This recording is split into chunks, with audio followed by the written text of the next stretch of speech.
So growing up here in Antelope Valley, there's a lot of aerospace and flight research. We would have sonic booms all the time. We get all kinds of cool fighter jets flying overhead. The B-2 bomber would, be flying over. To line him up for Edwards runway. One of the most unique things, though, was whenever the space shuttle would land here, and it had this trademark double sonic boom, and that's something that I would never forget. 2 sonic booms signaling its arrival at the California coast. And just the thought that, wow, the space shuttle came from space, and it's landing right here in our own backyard. And so that's a memory that I'll never forget, is how cool it is being in this area with all the flight research going on. Space shuttle landed here, and I'm excited for the future because this is a really unique spot. So that this would be flutter, that would be flutter, and then because it has different tabs, So I went to Cal Poly in San Luis Obispo, and I graduated with a double major in physics and aerospace engineering, and I also got my master's in aerospace engineering. So growing up, education was extremely important in my family.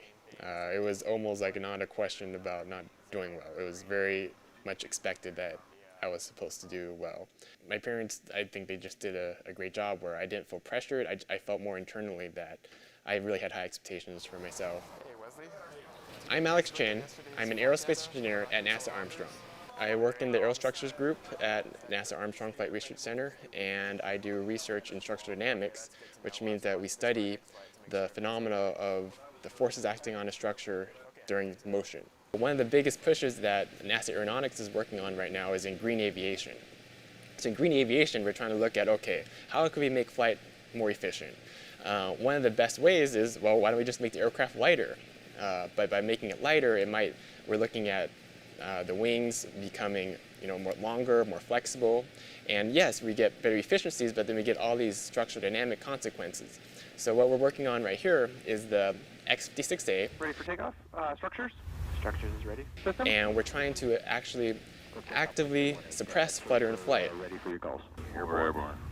Airborne. Lift takeoff liquid 18, then chase. So that means is that, okay, we're going to keep the flexible wings. We're going to still have them in the flight envelope.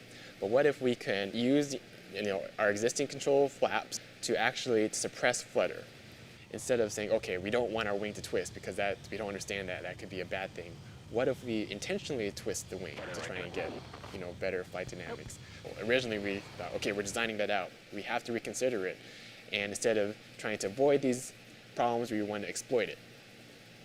So turning a bad guy into a good guy is what we're trying to do. Okay, on condition. 116 select. Selected. Clear start. Starting mark.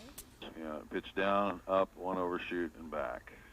So one of the cool things about working at NASA Armstrong Flight Research Center that keeps me coming back every day is seeing how the projects you worked on, you see it start from concept all the way to flight. A lot of times you only look at one certain part of a test program. You become the expert in doing this type of analysis, but then you never actually see the aircraft or flight article that you're working on. So it's a great experience working out here that you do the analysis, you work with the vehicle, you staff the control room, you're right there with the crew briefs, you work with the pilots, you see a program from beginning to end, and it really helps bring a strong appreciation for what goes on into the life cycle of a program. And I think it's a really unique experience working out here at Armstrong.